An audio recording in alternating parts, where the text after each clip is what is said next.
Good evening, ladies and gentlemen, and welcome to this another edition of the special guest on Camdis Television.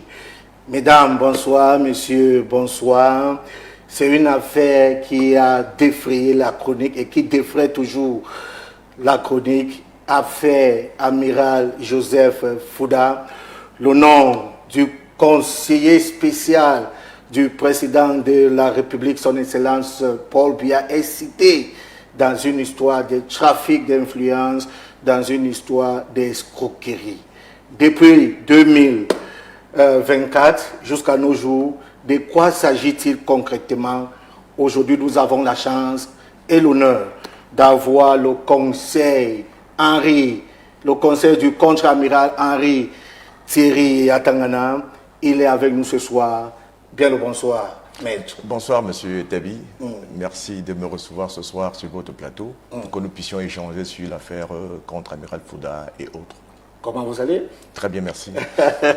Ok, dites-nous, il y a un nom là qui revient toujours, le nom de Hervé Parfait Mbapou. C'est qui Hervé Parfait Mbapou? Très honnêtement, je ne connais pas qui est monsieur Hervé Mbapou. Il y a encore moins le contre-amiral Joseph Fouda. Nous avons découvert, n'est-ce pas, à travers des réseaux sociaux, un certain nombre de posts qui avaient été diffusés par cette personne. Donc c'est ainsi qu'une procédure a été initiée. Et c'est dans le déroulement de cette procédure donc, nous avons un peu le profil psychologique, le profil moral et la personne de M. Hervé Parfait Mbapou. Voilà. De quoi s'agit-il concrètement cette affaire? Bon, très honnêtement, je ne vais pas vous commenter ici l'enquête préliminaire. Je ne vais pas faire, n'est-ce pas, des commentaires sur l'information judiciaire. Je me permettrai, si vous le voulez bien, partager avec vous un ensemble de transcriptions des audios et des vidéos que M. Mbapou Hervé a lui-même diffusé à travers les réseaux sociaux. Vous savez comme moi que tout commentaire allant dans la violation, n'est-ce pas, de l'information judiciaire nous expose, vous comme moi, à des poursuites judiciaires pour commentaires tendancieux. Donc, on ne va pas aller vers là. Nous allons, avec vous, échanger sur un ensemble de propos tenus par M. Mbapou sur la toile contre la personne du contre-amiral et bien évidemment, nous vous tirerons des copies de toutes ces transcriptions-là. Ok. Maître Henri Thierry Atangana, dites-nous, est-ce qu'il y a cette histoire de bastonnade que le contre-amiral aurait il y a quelques années, en tout cas, demandé qu'on bastonne l'artiste Longuet? Est-ce que c'est vrai? Déjà, c'est faux. C'est archi faux. Nous avons, nous aussi, à travers une communication qui avait été faite par le compatriote Patrice Nouma, découvert que un ordre aurait été donné par le contre-amiral à la demande du chef de l'État pour administrer une fessée dite patriotique à l'artiste Longuet. Je dis aujourd'hui qu'il n'en est rien. Heureusement pour nous que l'enquête qui avait été instruite par le MIDEF a rendu déjà ses conclusions. Aucunement, il n'a été établi un rapport de cause à effet avec le contre-amiral. Donc, nous avons su cette histoire, comme vous, le contre-amiral, encore que c'est assez absurde. Nous sommes plus à cette époque-là où on pouvait commanditer des bastonnades des compatriotes camerounais. Le contre-amiral Joseph Fouda n'a pas été associé avec une bastonnade dite patriotique qui avait été administrée à notre artiste Longuet. C'est encore ce genre de choses qu'on prête au contre-amiral. Une bastonnade patriotique.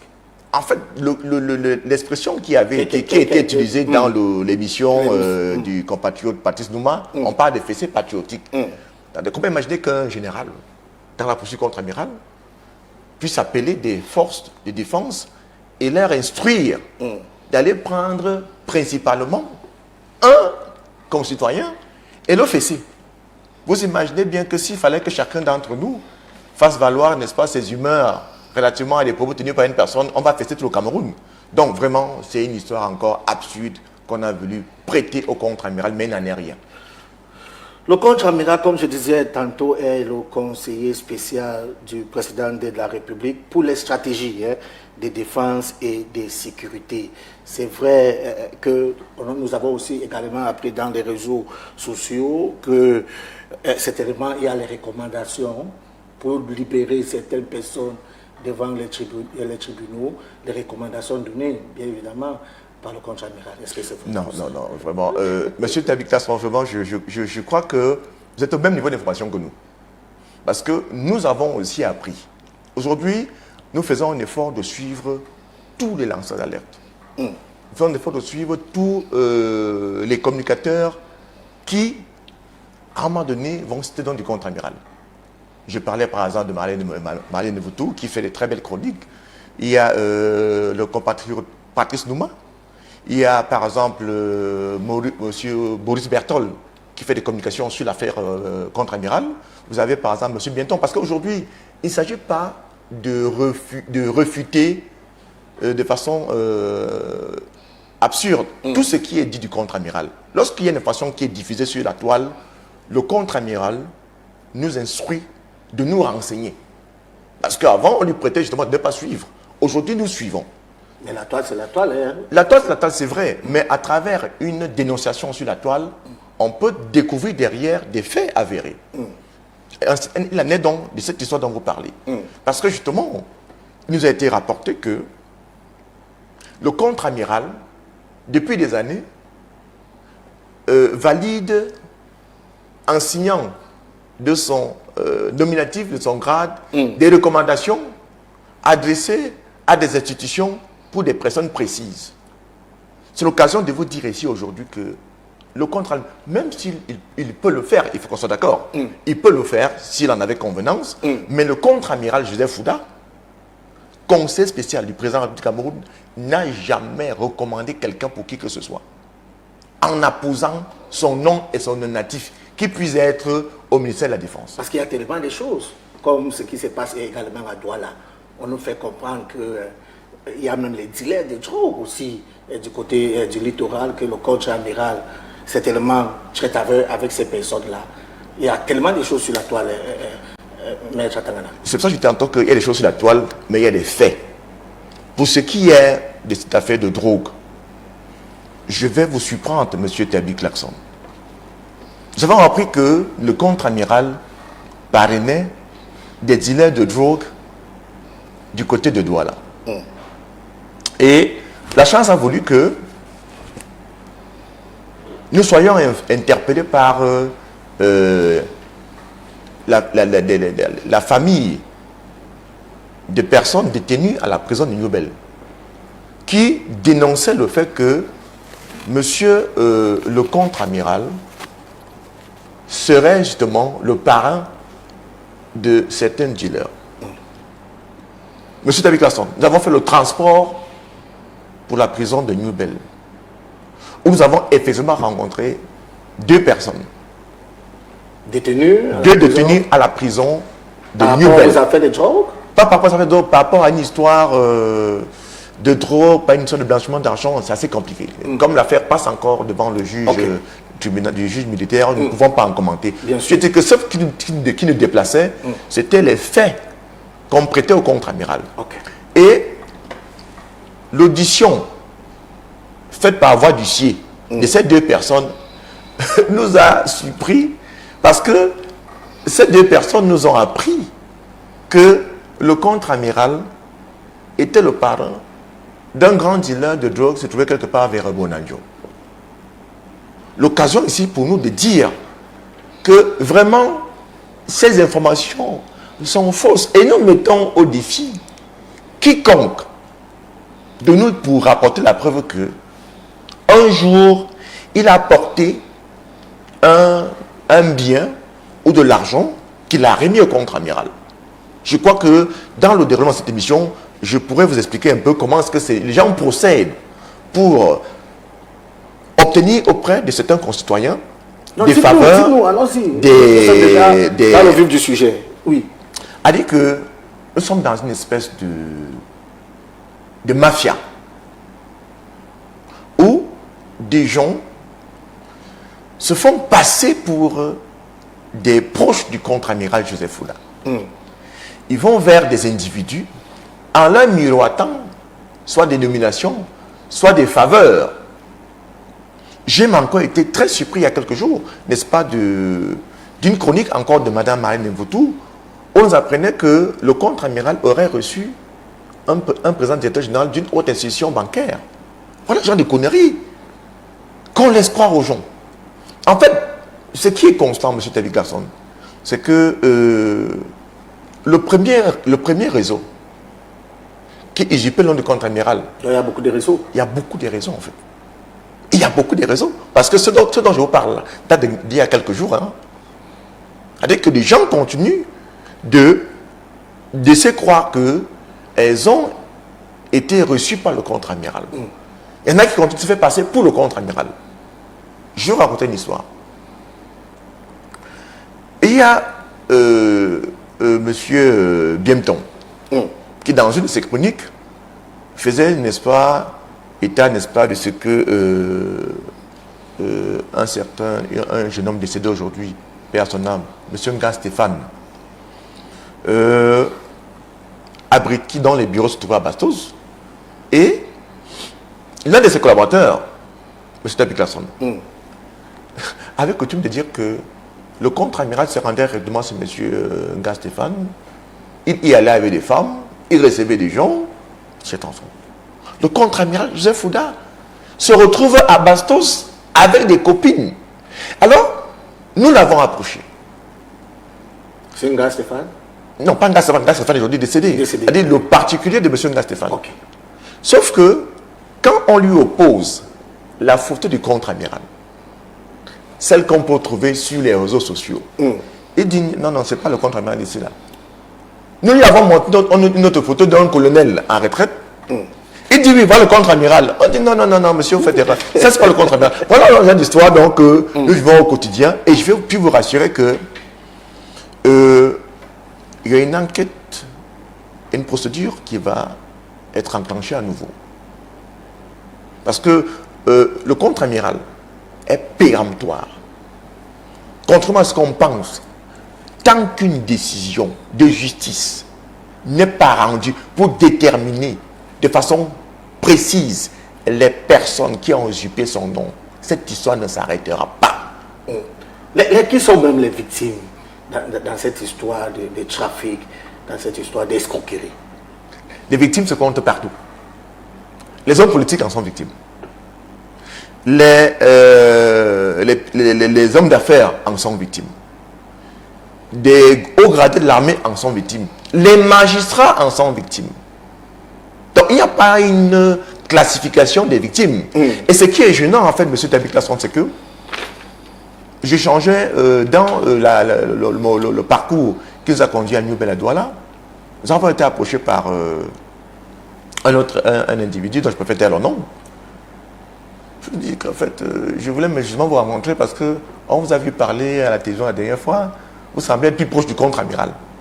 Parce que on nous a pris 350 millions pour notre frère. On a payé notre frère qui attendait de portée générale.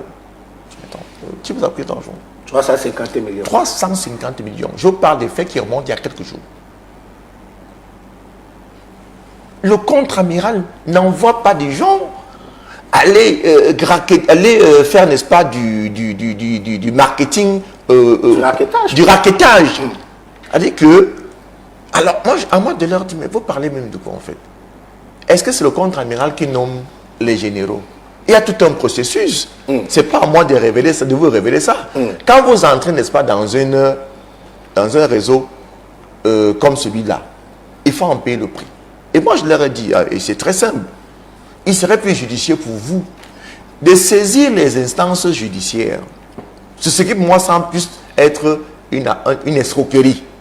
Mais de là à dire que le contre-amiral a reçu de l'argent pour garantir la nomination d'un général à un colonel, vraiment, il n'y a pas plus absurde.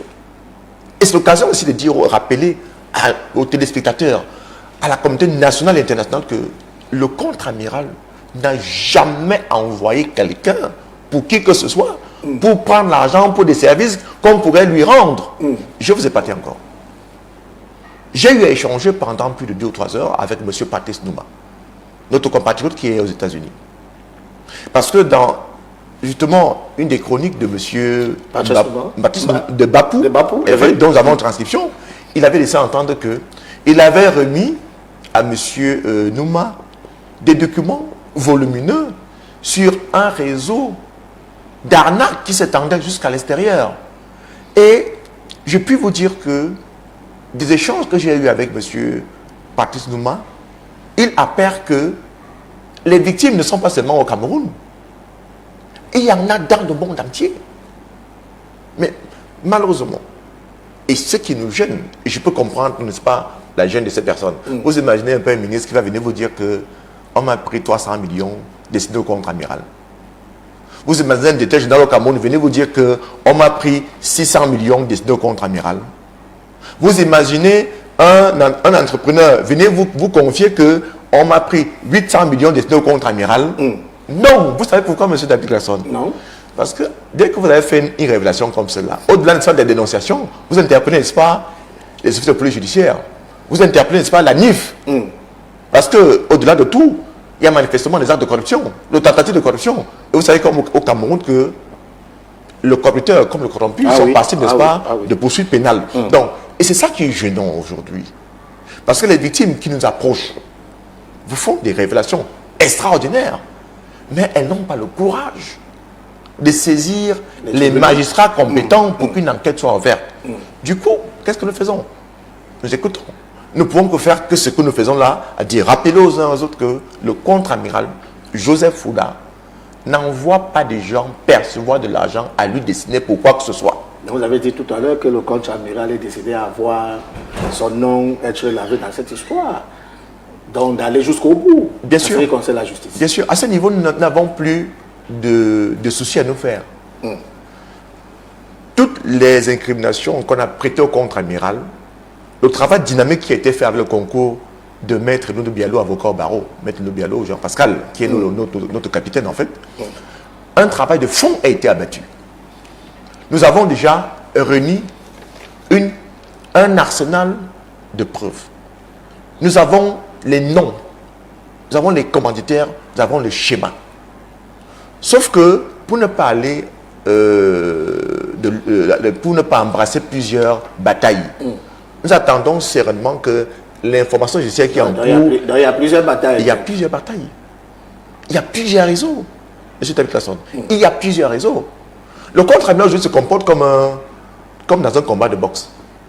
C'est-à-dire qu'il encaisse les coups, mais j'espère pour son adversaire ou ses adversaires que eux aussi pourront supporter les coups qui va leur porter le moment venu. Parce que il sera, ça il faut qu'on soit d'accord, il sera sans état d'âme.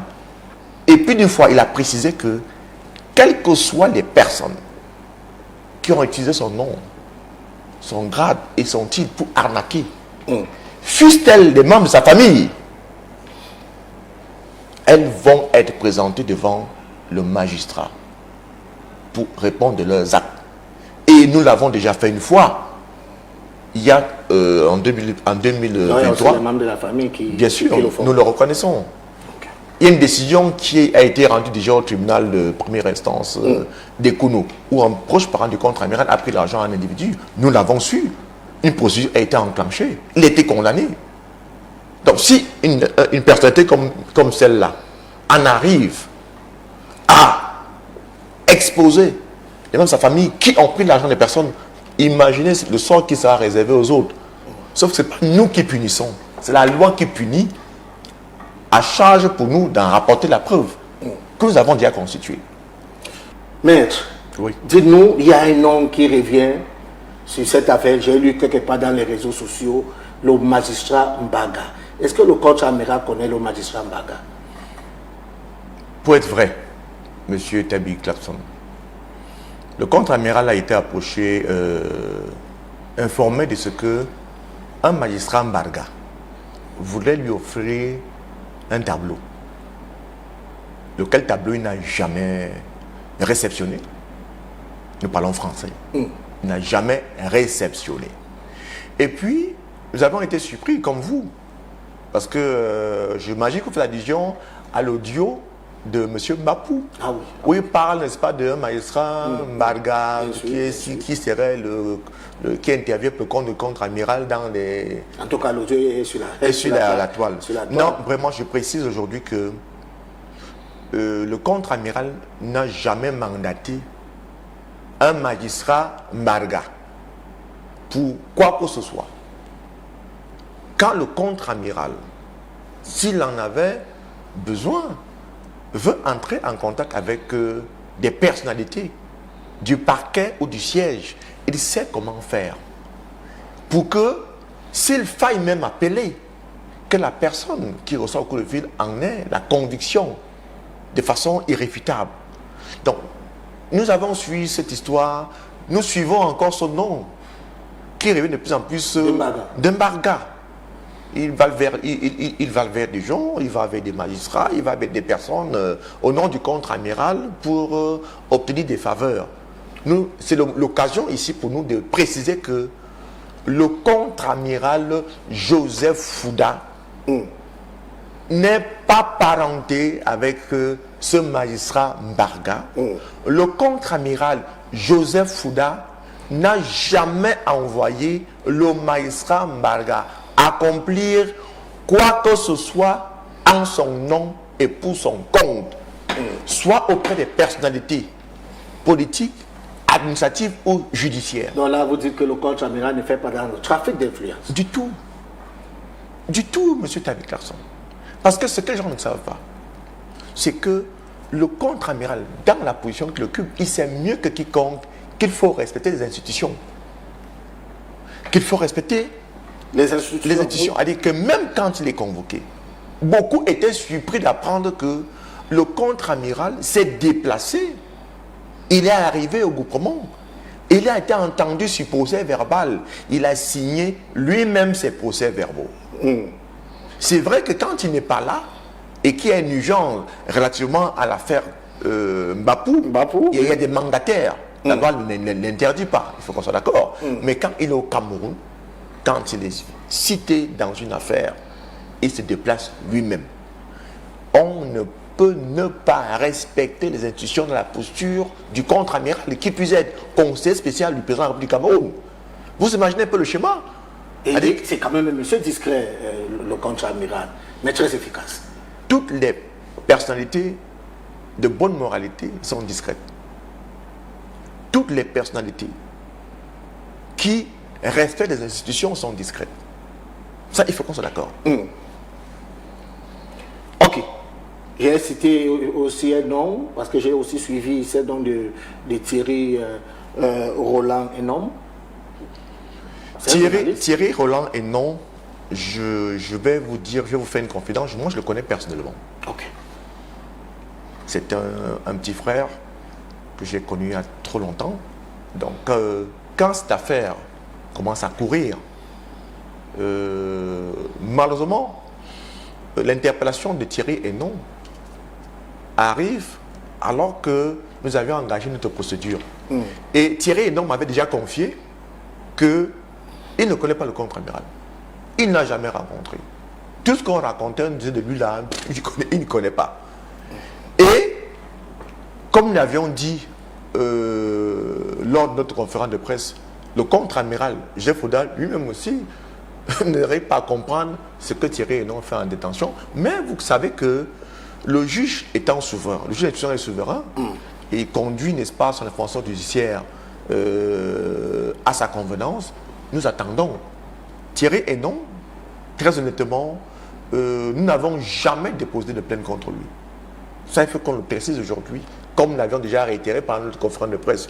Parce que maître Eluno Gaston, l'avocat du contre-amiral, quand il a évoqué, il a précisé que toutes les plaintes que nous avons initiées, aucune ne vise principalement ou particulièrement Thierry Roland est non. Mais il est en détention. D'autres sont dehors. Nous avons même également appris que le contre-amiral a été chassé du palais. Bon, j'ai vu, j'ai découvert avec vous une parution du journal de Popoli. Parce que quand j'ai vu ça, j'ai appelé M. Nyem Popoli. J'ai dit, mais M. Nyem, vous êtes au palais pour savoir si on achète le contre-amiral ou pas. Et il m'a essentiellement dit vraiment, maître, il ne savait même pas qui a publié cette histoire, je vais vite rectifier, faites-moi, signifiez-moi de réponse et puis on va clarifier. Donc en fait, il faut dire que il ne me revient pas à moi de donner la position d'un officier général. Vous savez qu'au Cameroun, un militaire c'est quoi? C'est sa position et son grade. Dites-moi là, il pourrait se trouver, à ce moment je vous répondrai. Mais pour le moment, ceux qui étaient avec nous au palais, ceux qui étaient avec nous au défilé du 20 mai, ceux qui étaient avec nous à la présentation des vœux au chef de l'État, ont bien vu le contre-amiral. C'est vrai que beaucoup ne parviennent pas toujours à le distinguer. Mais le contre-amiral, il est là, il travaille très bien. Okay, it's true that we are gradually moving towards the end of this exchange with the lawyer of Joseph, the contre-amiral, put it that way, Joseph Fouda. But before we come to the end of our program tonight, Bertre Atagana, pourquoi tant de batailles? Pourquoi toujours vouloir mal parler, selon vous, du contre-amiral Joseph Fouda? Bon, je voudrais préciser quelque chose. Le contre-amiral n'a pas l'exclusivité, n'est-ce pas, la diffamation sur les réseaux sociaux. Faut qu'on soit d'accord. Parcourez un peu la toile, vous allez entendre les activités contre des personnalités sans fondement, pour la plupart. C'est-à-dire que n'importe qui, vous savez, aujourd'hui, avec l'avantage qu'on a, n'est-ce pas, d'Internet, un individu prend son téléphone et pose devant son visage et devient journaliste. On raconte n'importe quoi pour un rien et on s'offusque lorsqu'une procédure est intentée contre vous. Ce que nous disons, c'est que les personnes qui ont tenu des propos malveillants sur le contre-amiral, ils en répondront le moment venu. D'aucuns ont commencé déjà, d'autres vont suivre. Maintenant, il faut aussi, vous me permettez, je voudrais ici remercier certains lanceurs d'alerte qui ont fait un travail assez objectif. Donc il y a certains qui travaillent, c'est ce que vous dites. Certains qui travaillent très bien. Quand ça vous arrange, c'est ça? Non, pas quand ça nous arrange. Moi, j'ai eu le temps d'appeler et de m'entretenir avec certains d'entre eux. J'ai cité donc comme Patrice Nouma. J'ai cité le nom du commissaire Junior Zogo. Je vais citer des gens comme les Paul Désibia. Je n'ai pas encore contacté, par exemple, quelqu'un qui m'intéresse beaucoup, particulièrement, c'est M. Boris Berthold, qui a fait un traitement, contrairement à ce que nous pensions, a fait un traitement objectif de cette procédure sans verser, n'est-ce pas, dans la partialité. Donc, vraiment, pour une fois que les gens font bien, disons qu'ils font bien. Il ne faut pas toujours... c'est vrai que parfois aussi il y a des dérapages, il faut reconnaître. Mais dans ce cas précis, ils sont restés assez professionnels. Et nous disons aujourd'hui que la plupart de certaines dénonciations, à tort ou à raison, faites sur le contre-amiral via les réseaux sociaux, ont été pour nous une source d'inspiration pour conduire des investigations. Je vais vous dire par exemple que Mme Marlène Mboutou a fait une chronique à la libération des prévenus dans l'affaire du contre-amiral. Au début, ça nous semblait un peu absurde, mais avec du temps, nous avons convenu qu'il y avait beaucoup d'actualité dans ce qu'elle avait dit. Elle n'est pas la seule. M. Patrice Nouma aussi a fait des chroniques qui ont suivi. Il y a M. Paul Chouta.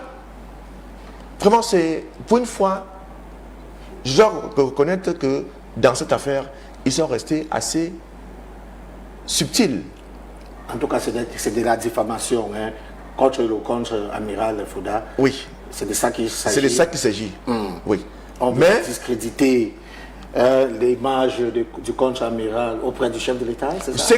Ce qu'il avait même commencé au départ, comme M. Nouma, au début, il tirait à boulet rouge le contre-amiral. Mais nous avons eu un échange qui nous a permis les uns les autres de revoir nos positions. Et une fois, je le remercie et je dis vraiment, je tire mon chapeau à ces personnes qui, pour peu qu'on leur oppose le contradictoire avec des arguments convaincants, et revoir leur position. Parce que nous, au début, nous avions justement, moi particulièrement, je pensais que c'était les gens qui sont payés pour faire du sale. Tout comme à l'inverse. Nous n'avons pas eu besoin, moi, j'ai jamais contacté Boris Berthold pour qu'on lui dit du bien du contre-amiral. Il fait des comptes rendus objectifs qui nous arrangent. Et je parle par exemple. Ça vous arrange, c'est bien. Bien sûr. Ouais. L'inverse, c'est une procédure, une plainte pour diffamation. Quand vous recevez la vérité, est-ce qu'on ne va pas dire que vous dites vrai? Mais quand vous faites mal, on dépose une plainte. D'avoir une plainte contre Patrice Nouma, ça n'empêche pas de dire aujourd'hui que des positions qu'il prend aujourd'hui nous arrangent. Vous voyez un peu, il faut savoir pas faire la part des choses. Ne pas rester cambré sur des positions parce qu'on veut faire plaisir, ne pas rester fermé à des ouvertures parce qu'on ne va pas plus loin que le bout de son nez. Non, il faut être ouvert. Et il faut accepter, n'est-ce pas, des échanges contradictoires comme ceci pour parvenir à lever les équivoques. Je vais vous faire une confidence. Oui. Il y a quelques jours, il y a quelques mois, quelques semaines, on a voulu organiser un plateau qui opposait M. Mbapou et moi à Canal 2. Permettez-moi ce média. J'étais disponible. Mais mon contracteur a fui. L'occasion était idoine pour lui que nous échangeons sur toutes les vidéos qu'il a faites. S'il a pu faire accorder une interview à Jeune Afrique, il a pu accorder une interview à Jipo Rémy Ngondon, il a fait des audios, il a même insulté le contre-amiral. Alors, nous lui offrions l'occasion d'échanger avec l'un des porte-paroles du contre-amiral. Il a fui. Ça nous aurait permis. Est-ce qu'il a donné ses raisons? Vous l'avez eu au téléphone après? Bon, l'émission a avorté alors que nous étions déjà là. Vous pouvez appeler, je prends à témoin M. Adonguefang. Voilà. Donc pour dire en fait que cette affaire sur les propos diffamatoires sur la place du contre-amiral, elle va aller jusqu'au bout. Elle prendra le temps qu'elle prendra. Ces procédures prendront le temps et le coût que ça va nécessiter, mais nous saurions tôt ou tard, parce que nous avons notre vérité à nous, mais nous avons besoin que les institutions judiciaires nous confortent et qu'on dise de façon précise que c'est elle qui utilisait le faux numéro, c'est elle qui jouait le rôle du faux contre-amiral, c'est elle qui se faisait passer pour... La vérité va finir par triompher. La vérité va finir par triompher. Ok, dites-nous, est-ce qu'il y a panique à bord? Est-ce qu'il y a peur? Nous voilà devant vous. Et si vous sentez une certaine panique. Je vous ai dit tout à l'heure, M. Tabit Kasson, que le contre-amiral est comme un boxeur sur un ring qui jauge son adversaire. Il encaisse des coups. Mais attendez la reprise. Forcément, il y aura des chaos techniques, hein, vraiment. Il y aura des chaos techniques. Ah oui, avec les arguments que nous avons, ce sera des chaos. On va finir, hein, on va chuter. Dites-nous, si vous avez un message aujourd'hui, c'est quoi le message que vous voulez passer? Le message que nous voulons passer aujourd'hui, quand je dis nous voulons passer, je suis solidaire, n'est-ce pas, de Maître Elondo Bialo, Jean-Pascal, avocat au barreau du Cameroun, l'un des conseils du contre-amiral aussi, pour dire que toutes les personnes qui auraient des arguments, des éléments de preuve, qui nous prouvent qu'elles ont été victimes des faits d'extorsion d'argent à leur préjudice du fait d'usurpation dans le contre-amiral, qu'elles nous contactent. Nous allons les accompagner dans ce sens. Même si nous en avons... Ces gens-là ne peuvent pas déposer plainte. Non, elles peuvent, mais nous accompagnons. Okay. Parce que si on vous prend de l'argent au nom du contre-amiral, il est de bon temps qu'il intervienne aussi.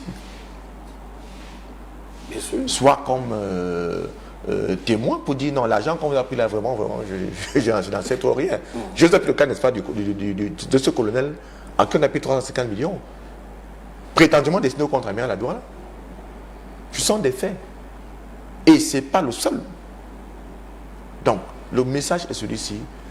Le contre-amiral Joseph Fouda n'envoie pas des gens prendre l'argent pour permettre aux personnalités d'avoir des postes.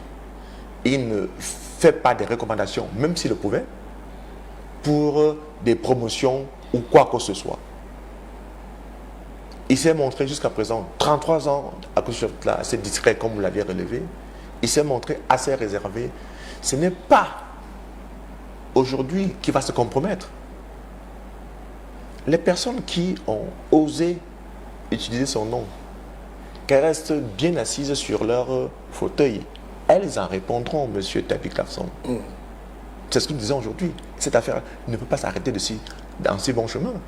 Nous sommes sereins et plus que jamais déterminés, monsieur. Mais il y a quelqu'un qui pose la question là. Pourquoi maintenant? C'est pas que maintenant. Monsieur Tabi Clarkson, avant l'affaire Mbapou, il y a eu des précédents. Okay. Il y a eu des précédents que nous avons suivis. Je vous ai cité tout à l'heure un proche du contre-amiral qui a pris de l'argent à... Oui. Il a été condamné par le tribunal de Kounou. Le tribunal de première instance de Kounou, sachant en matière correctionnelle. Il était condamné. Dans une autre affaire qui s'est passée à la délégation générale nationale, nous avons suivi. Avant Mbapou, il y a eu beaucoup d'affaires. Il y a eu des précédents que nous avons suivis. Mais généralement, le contre-amiral n'était pas victime. Ce n'est pas lui qu'on prenait de l'argent. On a dit qu'on prenait l'argent d'autres personnes et il venait comme témoin pour soutenir que l'argent qu'on a pris à des tierces personnes ne lui était pas destiné. Donc ce n'est pas aujourd'hui. Nous invitons donc d'autres personnes qui auraient été victimes. Monsieur Tabi Clarkson, quand nous finissons la conférence de presse à laquelle vous avez assisté, je suis interpellé par une dame qui est avocat général. Je vais la rencontrer dans son cabinet. Je vous ai suivi l'autre jour. Est-ce que vous savez que mon papa est mort parce qu'elle a donné l'argent à un proche prétendu contre-amiral pour un poste? Le temps est passé, il n'a jamais eu le poste et malheureusement, il avait donné toutes ses économies. Il est mort d'un arrêt cardiaque. Quand vous entendez ce genre de choses, en fait, des points comme ceci, nous vous remercions du plateau que vous avez offert, mais nous avons les multipliés pour dire, rappeler aux gens, vraiment, ne vous laissez plus avoir. Le contre-amiral n'envoie pas les gens prendre l'argent. Il ne mandate pas des gens pour des backsheets ou jamais du tout, du tout. Maître Tangana, nous disons merci. Merci à vous, monsieur Tabi Clarkson. C'était un plaisir d'échanger. Et n'hésitez pas, si... J'espère bien que vous allez revenir. Bien sûr, si vous interpellez sur des cas précis, nous allons revenir. Merci beaucoup pour cet échange. Merci beaucoup. Merci, Maître Henri Thierry Tangana. We say thank you for watching the special guest today. Take another appointment with us certainly next week. But it's important to retain that Contre-Amiral Joseph Fouda has nothing to do with extorting money from Cameroonians.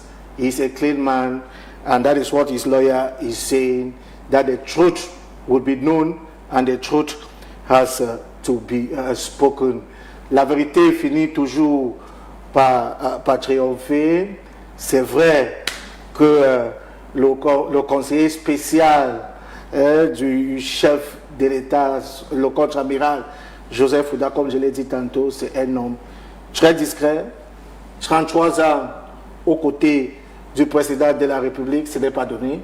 Donc, nous disons une fois de plus, merci à vous, maître, pour les éclaircissements, pour certaines choses que vous avez apportées. J'espère que les Camerounais ont bien suivi cette affaire et on continue à suivre parce que ce n'est pas fini. C'est pas fini. Ce n'est pas fini. Well, we say thank you for watching. Take another appointment with us next week for yet another special guest. Today we say may the Almighty God continue to bless the Republic.